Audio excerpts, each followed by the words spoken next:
ఏర్పాటు చేయబడినటువంటి లేఖన భాగంలోని ఒక మాటను చదువుకొని కొంతసేపు దేవుని వాక్యాన్ని ధ్యానించుకుందాం. అది సామెతల గ్రంథము 3వ అధ్యాయము 5వ వచనంలోని ఒక మాట చదివి ప్రార్థనలోకి వెళ్దాం. నీ పూర్ణ హృదయముతో యెహోవా యందు నమ్మిక ఉంచుము. ప్రార్థన చేసుకుందాం. పరిశుద్ధుడా, ప్రేమ కలిగిన తండ్రి యేసురాజా, నీ యొక్క మాటలు వినుటకు ఆశ కలిగి దేవా నీ వైపు చూడగలిగే హృదయాన్ని దయచేయండి. మాట్లాడినప్పుడు ప్రభా మనిషి యొక్క పై స్వరూపమును కాక దేవుని యొక్క మాట మా హృదయంలోనికి వెళ్ళినట్లుగా సహాయం అనుగ్రహించండి. ఈ దినము మీరు మాతో ఏమి మాట్లాడి ఉన్నారో దాన్ని మేము గ్రహించినట్లుగా వినగలిగిన చెవిని, గ్రహించగలిగే మనస్సును మా అందరికీ ప్రసాదించమని, చేరవచ్చిన ప్రతి ఒక్కరి హృదయములో ఈ వాక్యమును ఫలింపచేయమని యేసు పరిశుద్ధ నామమున అడుగుతున్నాము తండ్రి, ఆమేన్. ప్రియమైనటువంటి దేవుని సంగమా, ఆలస్యాన్ని క్షమించండి. ఈరోజు కోర్టులో చాలా ఎక్కువ పని ఉంది, కొంత ఆలస్యంగా వచ్చాను. సంఘం క్షమించండి, సకాలంలో రాను దానికి. ఈ దిన వాక్యంలోని దేవుని మీద నమ్మిక ఉంచుట, ఈ దిన వాక్య సందేశంలోని మనకిచ్చిన టెక్స్ట్లోని ముఖ్య ఉద్దేశం లేదా థీమ్, నీవు దేవుని మీద నమ్మిక ఉంచాలి. సహజంగా లోకంలో అంతా చలామణి అవుతున్నటువంటి విషయము నమ్మకం. ఈ నమ్మకమే ఈ రోజుల్లో చాలా మందిని వంపు చేస్తూ ఉన్నది. మనం ఏ మనిషినైతే గాఢంగా నమ్ముతామో ఆ మనిషి ద్వారానే శ్రమలు అధికంగా వస్తాయి. ఈ దినములో లేనటువంటి విషయమే నమ్మకం. నువ్వు ఇప్పుడు దాకా మనుషులు నమ్మి ఒకవేళ మోసపోయావేమో, ఇక్కడుంది నీవు ఆయన నమ్ముకునుము అని ఉంది. మా ఆయన్ని నమ్మి మోసపోయానని భార్యలో చెప్పొచ్చేమో, నా భార్యని నమ్మి నేను మోసపోయానని భర్త చెప్పొచ్చేమో. కానీ ఈ రాత్రి కాల సమయంలో దేవుడు చెప్తున్న మాట, నీవు ఆయన నమ్ముకోవాలి.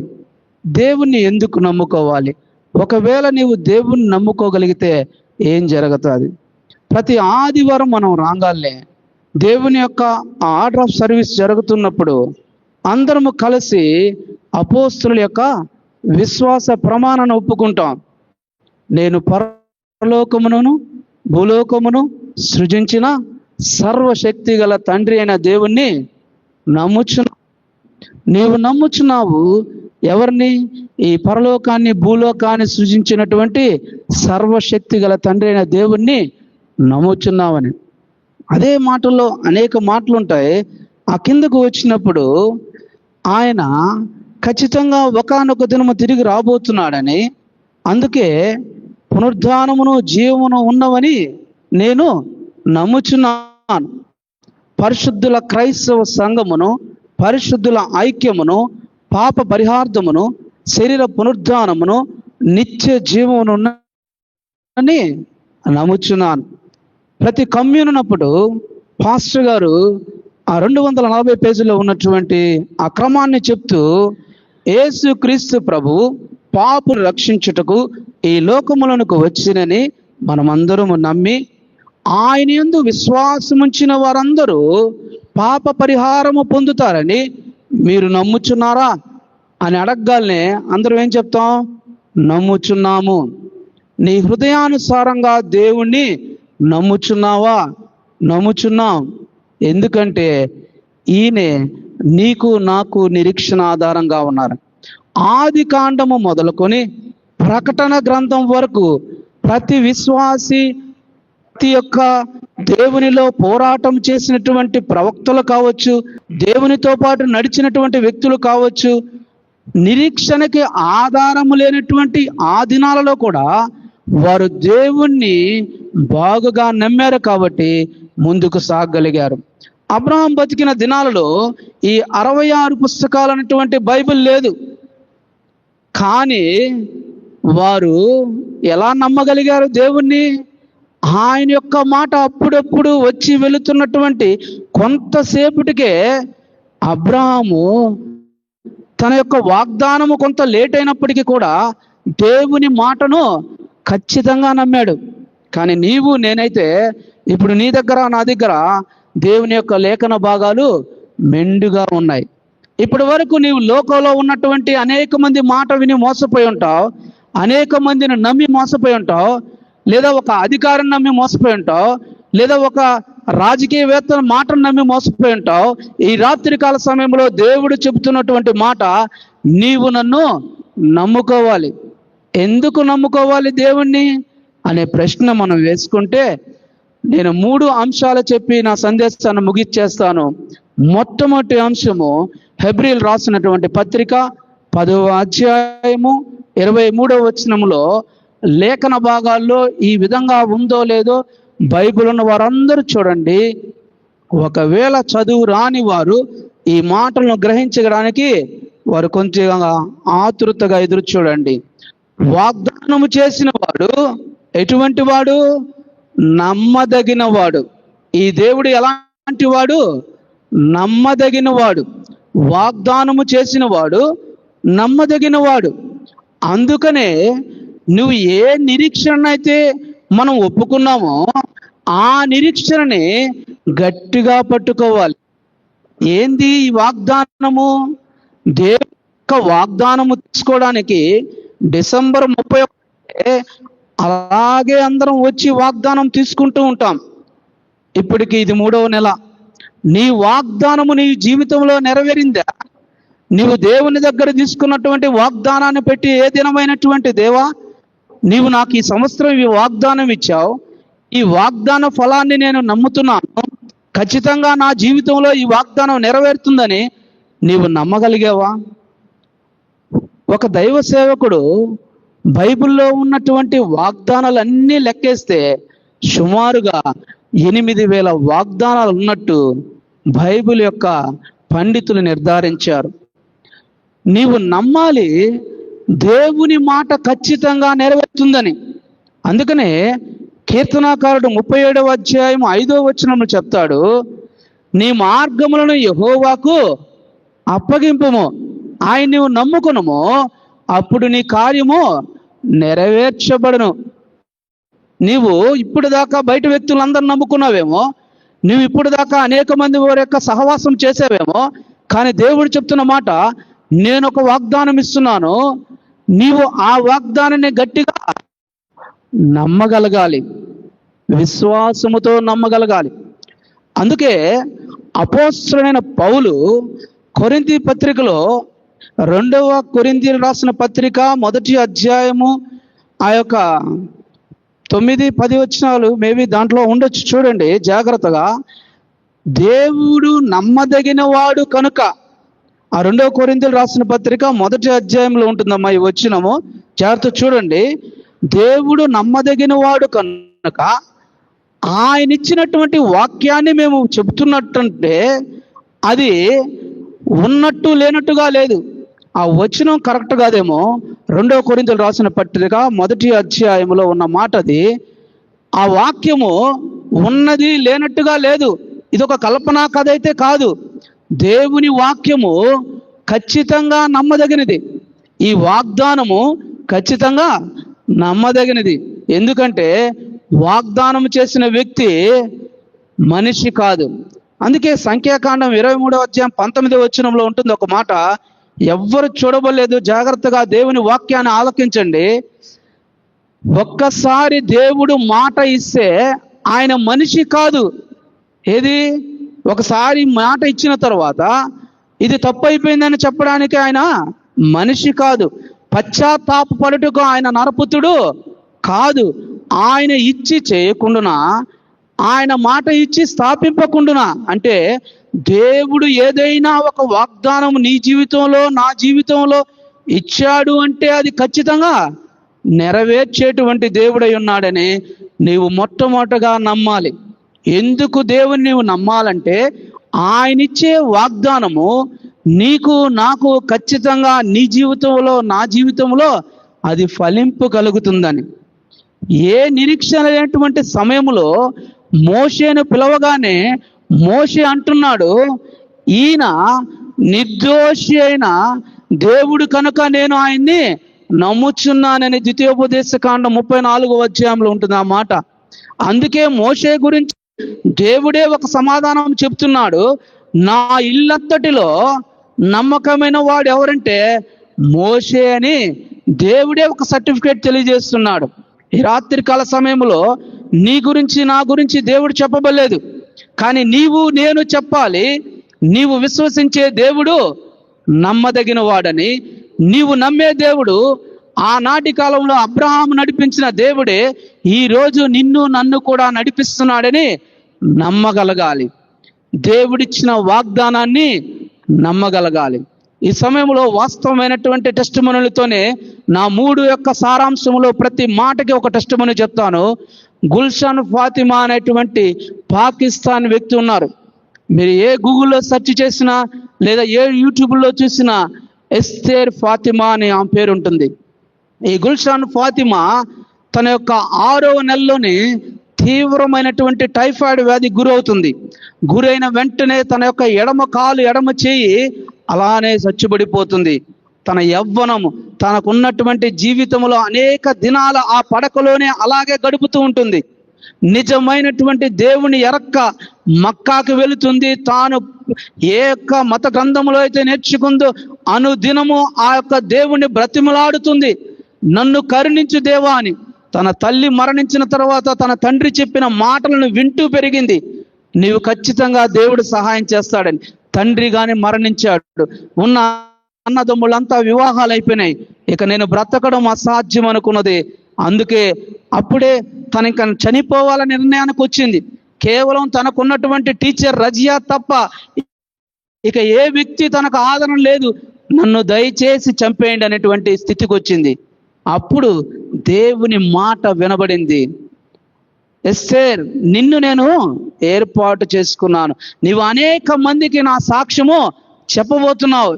నీవు నా బిడ్డగా మారబోతున్నావని దేవుని యొక్క వాగ్దానం పొందినటువంటి గుల్షాన్ ఆ తర్వాత తన జీవిత కాలంలో ఎలాగ ఎస్తేర్ ఫాతిమాగా మారిందంటే అద్భుతమైన సాక్ష్యము. తన జీవిత పర్యంతము అనేక దేశాల్లో పర్యటించి దేవుని యొక్క సువార్తని వెదజల్లగలిగింది. నీవు నమ్మావా దేవుని వాగ్దానాన్ని? నిన్ను కాపాడువాడు కునుకుడు నిద్రపోడు అనే మాట ఎప్పుడైనా నమ్మావా? మా జీవితాల్లో మేము నమ్మాం. 3 సార్లు మరణానికి దగ్గరగా వెళ్ళిన దేవుడు మమ్మల్ని కాపాడగలిగాడు. సాక్షాత్తు లారీ వచ్చే వెనకాల నుంచి గుద్దినా మమ్మల్ని కాపాడగలిగాడు. మేము కరోనా వ్యాధితో మరణానికి దగ్గరగా వెళ్ళినా కాపాడగలిగాడు. హైవే మీద వస్తున్నప్పుడు టైర్ పంచరై అలాగే దాని మీదకు వెళ్ళినప్పుడు డివైడర్ మీదకు వెళ్ళినప్పుడు కాపాడగలిగాడు. నీవు నమ్మావా దేవుణ్ణి ఎప్పుడైనా? నీవు నిజముగా దేవుని వాగ్దానాన్ని నమ్మగలిగావా? ఈ యొక్క మందిరంలో దేవుని యొక్క సాక్షాత్తు ప్రసన్నత ఉన్నదని నమ్మగలిగావా? లేదా ఈ మందిరాన్ని వదిలి ఇంకొక మందిరానికి వెళ్తావు. ఎక్కడికి వెళ్ళినా నీకు దేవుని యొక్క వాక్యం అర్థం కాదు. కాబట్టి నీవు మనిషిని నమ్మినంత కాలము, అతను చెప్పే మాటలు నమ్మినంత కాలము నీవు విశ్వసించేది దేవుణ్ణా లేకపోతే దేవుని మాటను ప్రకటించే వ్యక్తినా? నేను కావచ్చు, ఇంకొక వ్యక్తి కావచ్చు, దేవుని యొక్క రాయబారులమే తప్ప దేవుని మాట స్వచ్ఛమైనటువంటి మాట. నీవు నిలబడిన చోటే, నువ్వు కూర్చున్న చోటే నీవు నమ్మగలిగితే అద్భుతాన్ని చూడగలుగుతావు. దేవుని మాట అది 2 అంచుల వాడిగల ఖడ్గము. ఈ మందిరంలో చేస్తే ప్రార్థన వినబడదా? ఈ మందిరంలో చేస్తే స్వస్థత జరగదా? ఈ మందిరంలో చేస్తే నీవు అనుకున్న కార్యము జరగదా? ఇది దేవుని యొక్క ఏర్పాటు చేయబడిన సంఘము అనేకము చేత చిందించబడినటువంటి సంఘము. ఎక్కడో నుంచి వారి జీవితాలను త్యజించినటువంటి సంఘము. ఈ మందిరము చేయబడేటువంటి ప్రార్థన నాకు వినబడుతుందని దేవుడు సొలొమోను చేత చెప్పినప్పుడే ఆ మాటని ఇశ్రాయేలు ప్రజలు నమ్మారు. నీవు ఈ రాత్రికాల సమయంలో నమ్మాలి. ఇక్కడ చేసే ప్రార్థన దేవుడు ఆలకిస్తున్నాడని, ఆ మాటను ఆయన దానికి తిరిగి ఖచ్చితంగా జవాబును దయచేస్తాడని. దాన్ని వదిలిపెట్టేసి మనిషిని నువ్వు చూచినంత కాలం మనుషుల వెంబడి పరుగిస్తూనే ఉంటావు. ఈడ కాకపోతే ఇంకొక దగ్గరికి నీలో స్థిరమైనటువంటి విధానమే ఉండదు. నీవు నమ్మాల్సింది దేవుణ్ణి తప్ప మనిషిని కానే కాదు. నువ్వు విశ్వసించాల్సినది దేవుని మాటే తప్ప వేరొకటి కానే కాదు. ఈరోజు నీకు ఇచ్చినటువంటి వాగ్దానాన్ని పెట్టుకొని ఎప్పుడైనా సరే కన్నీటితో ప్రార్థన చేసావా? దేవా, ఈ సంవత్సరం నాకు ఒక దివ్యమైనటువంటి వాగ్దానాన్ని దయచేసావు, ఆ వాగ్దానం నా జీవితంలో ఫలింపచేయనాయన అని చెప్పి ఏనాడైనా ప్రార్థన చేయగలిగావా? ఏనాడైనా సరే ఆ వాగ్దానం గురించి ఆలోచించగలిగావా? యోహాను సువార్త 15:8 ఈ సంవత్సరం నాకు ఇచ్చిన వాగ్దానం, మీరు బహుగా ఫలించటం వలన మీ తండ్రి మహిమపరచబడును అనే వాగ్దానాన్ని అనుదినము ఆయన సన్నిధిలో, దేవా నా కుటుంబాన్ని ఫలింపచేయండి, మా జీవితాలను ఫలింపచేయండి, ఒకవేళ మేము మరణానికి వెళ్ళవలసిన సమయం వచ్చినప్పుడు మమ్మల్ని నీ రాజ్యంలోనికి తీసుకోండి. ఎప్పుడైనా సరే నువ్వు నెమ్మదిగా పనుకొని నిద్రపోయావా? కీర్తనాకారుడు అనేక మంది శత్రువులు తన తరుముతూ ఉన్నాడు, తనకు నెమ్మది లేదు, మనశ్శాంతి లేదు, తన హృదయంలో గలిబిలి ఉంది. వెంటనే మోకాళ్ళు వేసి దావీదు చెప్తున్న మాట 4వ అధ్యాయం, కీర్తనల గ్రంథం 4వ అధ్యాయం 8వ ఉంటుంది ఆ మాట. ఇంటికి వెళ్ళిన తర్వాత నిద్రపోయే సమయంలో ఆ మాటను చదవండి. యెహోవా, నేను నెమ్మదిగా పండుకొని నిద్రపోదును. ఈ మాట జాగ్రత్తగా ఆలకించండి. నీకు నిద్ర రాకుండా నీ మనసులో గలిబిలి ఉన్నప్పుడు నీవు తెలుసుకోవాల్సిన విషయం, దేవా నా యొక్క హృదయంలో ఉన్న గలిబిలిని నీవే తీసేయగలగాలి. నేను నెమ్మదిగా పండుకొని నిద్రపోదును, ఒకవేళ నేను ఒంటరిగా ఉండినను నీవే నన్ను సురక్షితముగా నివసింపచేయగలవు. ఎప్పుడైనా నమ్మావా ఈ వాగ్దానాన్ని? ఒకటే ఉన్నప్పుడు, భయపడుతున్నప్పుడు నువ్వు చెప్పగలిగావా?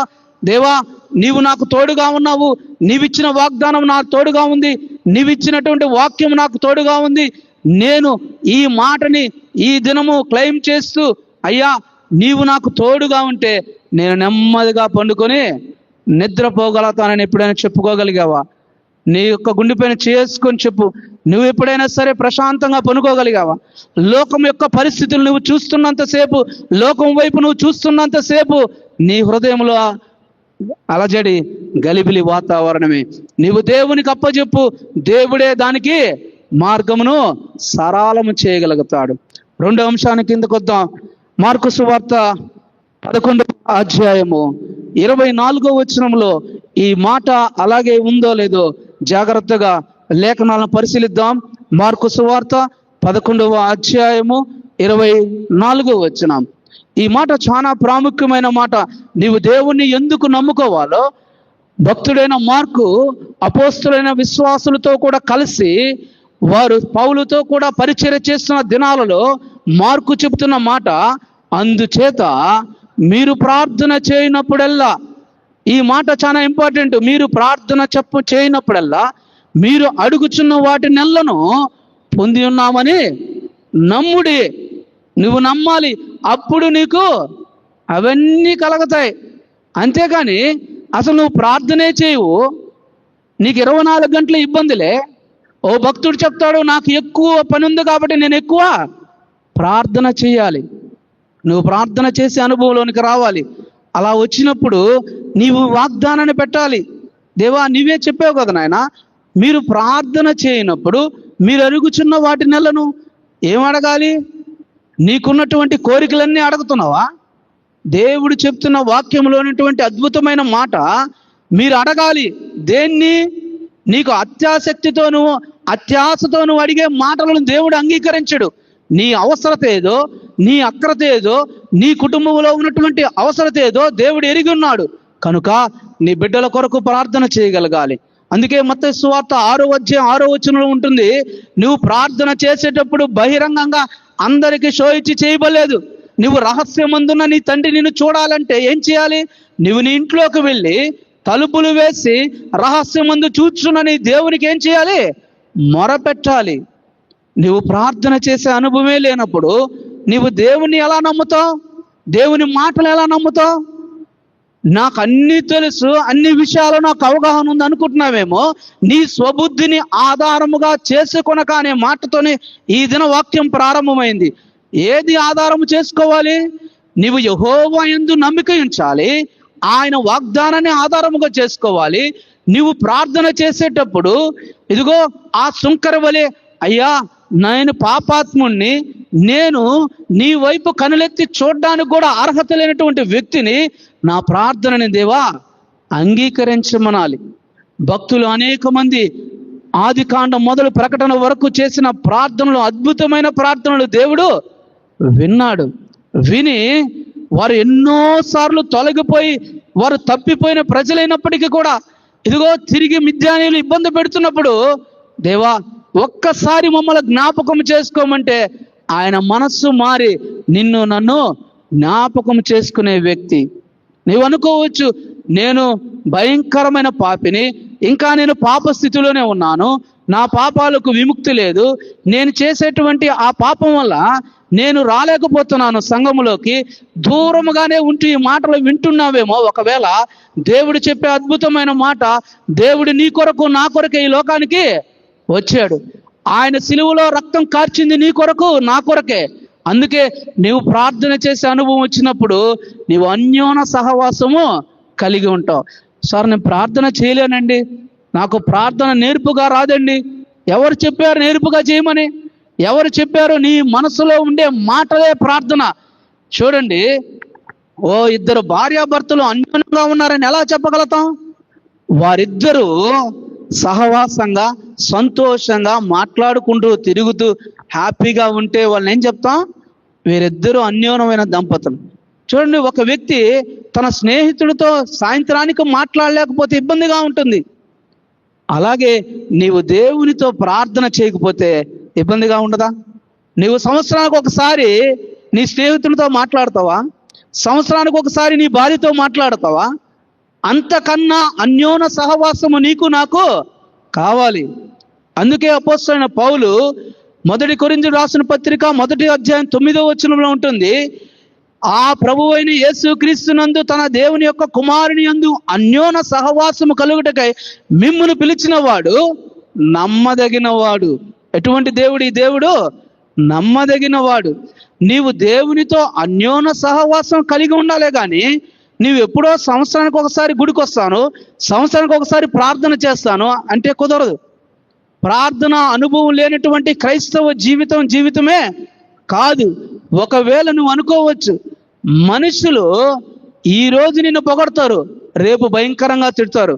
అందుకే కీర్తనాకారు 118లో చెప్తాడు ఆ మాట, మనుషులు నమ్ముట కంటే యెహోవాను ఆశ్రయించుట మేలు, రాజులు నమ్ముట కంటే యెహోవాను ఆశ్రయించుట మేలు. నువ్వు మనుషులు నమ్మినంత కాలం వాడు ఈ దినం పొగడతాడు, బయటికి వెళ్ళి నిన్ను తిడతాడు. నీవు మనిషిని చూచినంత కాలం, వాడిని చూచినంత కాలం భయపడుతూనే ఉంటావు. కీర్తనకారుడు చెప్తాడు, యెహోవా యందు నన్ను నమ్మకించి ఉన్నాను, నేనెవరికి భయపడను, నరులు నన్నేమి చేయగలరు. ఇలా చెబుతూ పోతే ఎన్నో మాటలు దేవుని యొక్క వాక్యములో. నీవు వాక్యాన ప్రకారంగా, దేవుని మాట ప్రకారంగా ప్రార్థన చేసే అనుభవం ఉందా? సెకండ్ టెస్టిమనీ చెప్తున్నాను. జార్జ్ ముల్లర్ ఆయన పేరు. జార్జ్ ముల్లర్ గారు తన జీవిత పర్యంతములో 9,000 ప్రార్థనలు చేశారు ఆయన. ఇది కూడా కల్పన కథ అయితే కాదు. Every testimony is the book of the word of the God. ప్రతి మాట దేవుని యొక్క మాటలో నుంచి వచ్చింది. మీరు దేన్నైనా సరే, మీరు ఈనాటి కాలంలో ఉన్నటువంటి ఈ అత్యాధునికమైన టెక్నాలజీని ఉపయోగించి ఎవ్రీ క్రిస్టియన్ టెస్టిమనీ కన్నా చదవగలిగితే దేవుని మాటను ఎలా విశ్వసించగలిగారు, ఆ మాటని ఎలా నమ్మగలిగారు, ఆ ప్రార్థన సహవాసములకి ఎలా వచ్చారనేటువంటిది మీకు నాకు అర్థమవుతుంది. ఆయన రాసినటువంటి డైరీలో నేను 9,000 ప్రార్థనలు చేశాను, 9,000 ప్రార్థనలకు జవాబుని పొందానని రాశాడు ఆయన. ఎంత అద్భుతమైనటువంటి మాట. ఈ రాత్రికాల సమయంలో నీవు చేసే ప్రార్థన ఒకవేళ 3 సంవత్సరాలు కావచ్చు, 7 సంవత్సరాలు కావచ్చు, 10 ఏళ్ళు కావచ్చు, 15 ఏళ్ళు కావచ్చు, ఏదైనా ఒక ఉద్యోగపరంగా కావచ్చు, లేదా నీ బిడ్డల యొక్క సంసార జీవితం కావచ్చు, దేనైనా కావచ్చు. నా బ్రతుకు ఎందుకు ఈ విధంగా ఉంది, నా బ్రతుకు ఏ విధంగా ఉంది? ఒకప్పుడు రోతమాలిన బ్రతుకు. అందుకనే 113వ కీర్తన ఆ చివరి వచనంలో, ఆయన నేల నుండి దరిద్రులను లేవనెత్తువాడు, పెంట కుప్ప మీద నుండి బేదలను పైకెత్తువాడు. నా యొక్క సహజమైనటువంటి గుణము ఆ దినము నుంచి దేవుడిచ్చిన వాగ్దానం అది నమ్మగలిగాను. నేను ఈరోజు దేవుని యొక్క సన్నిధానంలో ఇలా నిలబడగలిగాననే విశ్వాసము నీకు నాకు ఉండగలగాలి.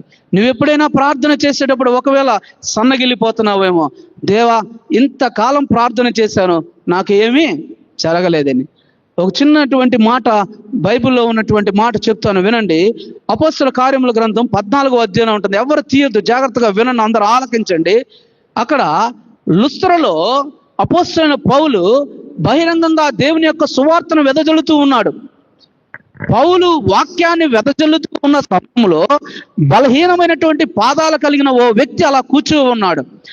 దేవుని యొక్క వాక్యాన్ని పౌలు వివరిస్తున్నటువంటి సమయంలో ఆ బలహీనమైన పాదాలు కలిగిన వ్యక్తిని చూచాడు పౌలు.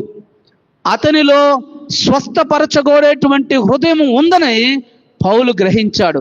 గ్రహించిన వెంటనే స్వస్థపరచగోరుతున్నావని అతన్ని అడిగి స్వస్థపరిచాడు. అక్కడికి బాగుంది. వెంటనే అక్కడ ఉన్నటువంటి లుకేయా ప్రజలంతా ఏం చేశారంటే వెంటనే పౌలుకి బర్నబాని, పౌలుకేమో హెర్మాని, బర్నబామకేమో ద్విపతి అని పేర్లు పెట్టేశారు. వెంటనే వారిద్దరికీ పెద్ద పెద్ద సన్మానాలు చేస్తున్నారు. ఈనాటి కళ సమయంలో నేను అందరిని గురించి విమర్శించిన కానీ కొంతమంది దైవ సేవకులు నేను ఒకవేళ చూస్తూ ఉంటే, వారి వాక్యాలు చూస్తూ ఉంటే నా మనసుకు బాధేస్తుంది. నీవు పొగడాల్సింది, నువ్వు స్తుతించాల్సింది, నువ్వు గణపరచాల్సింది ఎవరిని? దేవుణ్ణి. అంతేగాని ఓ వ్యక్తిని కాదు. ఓ వ్యక్తి సాధనం మాత్రమే. అందుకనే దేవుని యొక్క వాక్యంలో ఉంటుంది, ఏలియా మన వంటి స్వభావము గల మనిషే, కానీ ఎలా ప్రార్థన చేశాడు అతడు అత్యాసక్తితో ప్రార్థన చేయగా అని ఉంది ఆ మాట. యాకోబు రాసిన పత్రిక 5వ అధ్యాయంలో ఉంటుంది ఆ మాట. అతడు ఎలా ప్రార్థన చేశాడు? అత్యాసక్తితో ప్రార్థన చేశాడు. కాబట్టి ఆ 3 సంవత్సరాల వర్షం కురవలేదు. నీవు నేను ప్రార్థన చేసినా కూడా కార్యము జరుగుతుంది. అలా చర్చికి పోతేనే స్వస్థత కాదు, లేదా ఇంకొక ఆయన దగ్గర పోతేనే స్వస్థత కాదు. ఈ మాటని ఎవ్వరు చెప్పినా నమ్మొద్దు. ఎందుకంటే 7 వారాలు ఒక చర్చికి పోతే ఒక ఆమె, నేను ఓ మందిరంలో అంటే లూథరన్ సంఘంలో మన యొక్క ప్యారిష్కు సంబంధించిన సంఘంలో సువార్త చెప్పడానికి వెళ్ళాను. ఆ దినము ఓ వ్యక్తి నాతో మాట్లాడిన మాట, సార్ నేను 7 వారాల నుంచి చర్చికి వస్తున్నాను, నా జీవితంలో ఏం జరగట్లేదు. నువ్వు 70 సంవత్సరాలు వచ్చినా నీకేం జరగదని చెప్పాను. దేనికి? ఈయన 7 రోజులు చర్చి ఫాదర్ ఆయన దేవుడు అంటే, లేకపోతే 7 వారాల యొక్క దేవుడు ఆయన. నువ్వు దేవుణ్ణి నమ్మగలగాలి. ఎలా నమ్మాలి? ఈ దేవుడు ఖచ్చితంగా నాకున్నటువంటి బాధను తీర్చగలుగుతాడని నీవు నమ్మాలి. ఇక్కడ చెప్పే వాక్యము సత్యమైనటువంటి వాక్యం అని నీవు నమ్మాలి. ఈ మందిరంలో నేను ప్రార్థన చేసి ఆ ప్రార్థన దేవుని సన్నిధికి వెళ్ళగలుగుతుందని. ఇది ప్రార్థనా మందిరం. నువ్వు ఎప్పుడైనా ఇక్కడికి వచ్చి ప్రార్థన చేసుకోవడానికి అవకాశం ఉంది. కానీ మనమందరం కలిసి సహవాసంగా ఆదివారం శుక్రవారపు దినముల్లో కలవగలుగుతాం. మిగతా సమయాల్లో నువ్వు దేవుని ఎలా ప్రార్థన చేయగలగాలి? నువ్వు ఇంటి దగ్గర ఉన్నప్పుడు చేయాలి. మేము ఎప్పుడు చేయాలి సార్ ప్రార్థన? ఉదయాన్ని ఒకసారి, మధ్యాహ్నం ఒకసారి, సాయంత్రం ఒకసారినా? నీకు సమయం ఉన్నప్పుడల్లా ప్రార్థన చేయగలగాలి. నువ్వు ఎడతెగక ప్రార్థన చేయగలగాలి. శోధనలో ప్రవేశించకుండా ఉండాలంటే నీకు ప్రార్థన అనేటువంటి ఆయుధం కావాలి. నువ్వు ప్రార్థన చేయనప్పుడల్లా నీవు అడుగుచున్న వాటినల్లా నువ్వు పొంది ఉన్నామని నమ్మాలి. ఈ మాట నమ్మదగినది. చివరి మాటగా తెలియజేస్తాను. 3వ మాటగా అపోస్తలుడైన పౌలు రోమీయులకు రాసిన పత్రిక 8వ అధ్యాయము. ఈసారి ఆ చివరి వచనాలు కొద్ది పెద్ద వచనాలు, అవి 2 38, 39 కలిసి ఉంటాయి. వీలైతే ఒకరు చదవాలి. రోమీయులకు రాసిన పత్రిక 8వ అధ్యాయము 38, 39 వచనాలు ఇలా: మరణమైనను జీవమైనను దేవదూతలైనను ప్రధానులైనను ఉన్నవైనను రాబోవునివైనను అధికారులైనను ఎత్తైనను లోతైనను సృష్టింపబడిన మరి ఏదైనను మన ప్రభువైన క్రీస్తు యేసునందలి దేవుని ప్రేమ నుండి మనలను ఎడబాప నేరవని రూఢిగా నమ్ముచున్నాను. జాగ్రత్తగా ఆలకించండి. ఇక్కడ మనం చదివిన మాటల్లో 10 భాగాలు ఉన్నాయి. మీరు ఇంటికి వెళ్ళిన తర్వాత కొద్దిగా జాగ్రత్తగా దాన్ని ధ్యానించండి. నేను చెప్పేస్తాను ఆ మాటల్ని. మరలా మన యొక్క కీర్తన పుస్తకంలో 240 పేజీలోనికి 2వ మాట కిందకు వస్తున్నాను. ఆ కిందే ఇంకొక మాట ఉంటుంది, మరియు మన సకల పాపముల నుండి మనము విముక్తి పొందవలనని ఆసక్తితో కోరుచు క్రీస్తు యేసు నిమిత్తము మీ పాపములు క్షమించి సమస్త దుర్నీతి నుండి పవిత్రులు పరచుటకు పరలోకమందున్న మీ తండ్రి యొక్క దయగల చిత్తమని మీరు రూఢిగా నమ్ముచున్నారని దైవ సేవకుడు అడిగినప్పుడు మనమందరం కలిసి ఏం చెప్తున్నాము? నమ్ముచున్నాం. నీవు రూఢిగా నమ్ముచున్నావా? అక్కడున్న 10 మాటలు చూడండి. మరణమైనను, జీవమైనను, దేవదూతలైనను, ప్రధానులైనను, ఉన్నవైనను, రాబోవునవైనను, అధికారులైనను, ఎత్తైనను, లోతైనను, సృష్టింపబడిన మరి ఏదైనాను దేని నుండి వేరు చేయలేదు, దేవుని ప్రేమ నుండి. ఈ రాత్రికాల సమయంలో ముఖ్యమైనటువంటి అద్భుతమైన సందేశము, నీవు సిలువను చూచినప్పుడల్లా నీకు గుర్తు రావాల్సిన అంశము దేవుని యొక్క ప్రేమ. ఈ లోకములో నీ భార్య ప్రేమించలేదు, నీ బిడ్డలు నిన్ను ఆ రీతిగా ప్రేమించలేరు. నీ కొరకు ప్రాణం పెట్టిన దేవుని యొక్క ప్రేమ ముందు ఈ లోకంలో ఉన్న ఏ ప్రేమ కూడా ఎన్నతగినది కానే కాదు. చూడండి, ఆయన తన రక్తమును చివరి వరకు ధారపోశాడు. అందుకనే ప్రకటన గ్రంథములో ఓ సంఘాన్ని గురించి దేవుడు చెప్తున్నటువంటి అద్భుతమైన మాట, నీకు ఒకప్పుడు ఉన్న ప్రేమ ఇప్పుడు లేదు. మనకున్నటువంటి ఆ 7 సంఘాల్లో పెద్దదైన సంఘము ఎఫ్ఎస్సి సంఘము. ఎఫ్ఎస్సి సంఘాన్ని గురించి దేవుడు చెప్తున్న మాట, నీవిప్పుడైనా మారు మనసు పొంది ఒకప్పుడు నీకున్న ప్రేమను మరలా నీవు చూపించగలిగితే నిన్ను నేను ప్రేమించేవాడిని అన్నాను. దేవుడు చెప్తున్న మాట, నా చేతి నుండి నిన్ను అపహరించగలిగేవాడు ఎవడు? ఎందుకంటే దేవుడు ఆ సమయంలో మరణించిన తర్వాత, సిలువ మీద మరణించిన తర్వాత ఆయన ప్రక్కలో ఒక బల్లెపు పోటును పొడవగానే ఏముంది అక్కడ దేవుని వాక్యములో? రక్తము నీరు కారెను. చివరి రక్తపు బొట్టు నీ కొరకు నా కొరకు ధారధారలుగా సమర్పించాడు. ఎందుకు ధారపోయాల్సి వచ్చింది? ఎందుకు మరణించాల్సి వచ్చింది? మరణ శాసనము రాసిన వాడు మరణించకపోతే ఆ శాసనానికి విలువ ఉండనే ఉండదు. ఎక్కడుంది ఈ మాట? అపోస్తలుడైన పౌలు హెబ్రీయులకు రాసిన పత్రిక 9వ అధ్యాయంలో చెప్తాడు, 17వ వచనంలో, మరణ శాసనము రాసిన వాడు మరణించకపోతే ఆ శాసనానికి విలువే లేదు. చూడండి, ఇప్పుడు పార్లమెంట్ ఒక శాసనం చేస్తే మరలా దాన్ని రద్దుపరచగలిగేది ఎవరు? పార్లమెంటే. మిగతా నువ్వు నేను దాన్ని రద్దుపరచలేము. నీ కొరకు నా కొరకు దేవుడు చూపిన ప్రేమ అద్భుతమైన ప్రేమ. ఆ ప్రేమని సిలువ చూచిన ప్రతి క్షణము, సిలువ నువ్వు ధ్యానించాలంటే ఇలా క్రాస్ చేసుకొని ధ్యానించమని కదా అర్థం. సిలువ మీద బలి అయినటువంటి యేసు నీ కొరకు రక్తం చిందించాడు, నీ ప్రతి పాపం కడిగాడని ఆ ప్రేమ నువ్వు చూస్తానే ఉండాలి ప్రతి క్షణం. అంతేకాని సిలువను చూచి దాన్నేదో విగ్రహంగా నువ్వు ఆరాధించకూడదు. సిలువను చూచిన ప్రతి క్షణము యేసయ్య నీ కొరకు నా కొరకు చనిపోయాడు, చివరి రక్తబొట్టు వరకు ధారపోసాడని ఆ ప్రేమను రుచి చూడగలగాలి. నీకు ఒక చిన్న కష్టం వచ్చిందంటే ఇంకా దేవుని మందిరానికి రానే రావు. నీకేదన్నా ఎవరైనా నిన్ను తిట్టారనుకో, అబ్బా ఆ చర్చికి పోపలేదు, మనం ఆ సంఘానికి పోపలేదు. మనుషుల కోసం అని సంఘానికి వచ్చేది. మనుషులు ఈ దినం నేను తిట్టొచ్చు, రేపు పొగడొచ్చు, రేపు కలిసిపోవచ్చు. కానీ ఎవరి కోసం నువ్వు రాగలగాలి? సంఘానికి దేవుని కోసం రాగలగాలి, దేవుని మాటల కోసం రాగలగాలి, దేవుడు నీతో ఏం మాట్లాడుతాడని ఆ మాట కోసం రాగలగాలి. కానీ దేవుని కోసం కాకుండా నువ్వు మనుషుల కోసం వచ్చినట్టు కాలము నీకు వాక్యం అర్థం అవ్వదు. ఎంతమంది సువార్త చెప్పినా నీకు అర్థం కానే కాదు. ఎవరు బోధించినా నీకు ఆ మాటలు అర్థం కాదు. ఎందుకంటే గమనించండి, ఓ కుళాయి దగ్గర నీవు ఒక బకెట్ను బోర్లించి ఎన్ని నీళ్ళు తిప్పినా లోపల పోవు. ఎందుకని? కుళాయి నువ్వు ఎన్ని వాటర్ పోసి తిప్పినా కూడా బకెట్ని తిప్పితే ఆ బకెట్ నిండబడుతుంది. నువ్వు ఎంతకాలం ఈ దేవుని మందిరంలో కూర్చొని నీ హృదయాన్ని మూసేస్తుంటే ఆయన తలుపు దగ్గర నిల్చొని తడతానే ఉన్నాడు. నువ్వు ఆ మాట నీకు నీ హృదయంలోకి వెళుతుంది. నీ రాతి హృదయాన్ని తీసి నేను ఎలా చేయబోతున్నానో మాంస హృదయాన్ని ఇవ్వబోతున్నానని ఆయన పిలుస్తూనే ఉన్నాడు. కానీ నీకు వినబడట్లా, నీకు గ్రహించే మనసు లేదు. చివరి మాటగా ఒక టెస్టిమనీ చెప్పి ముగిచ్చేస్తాను.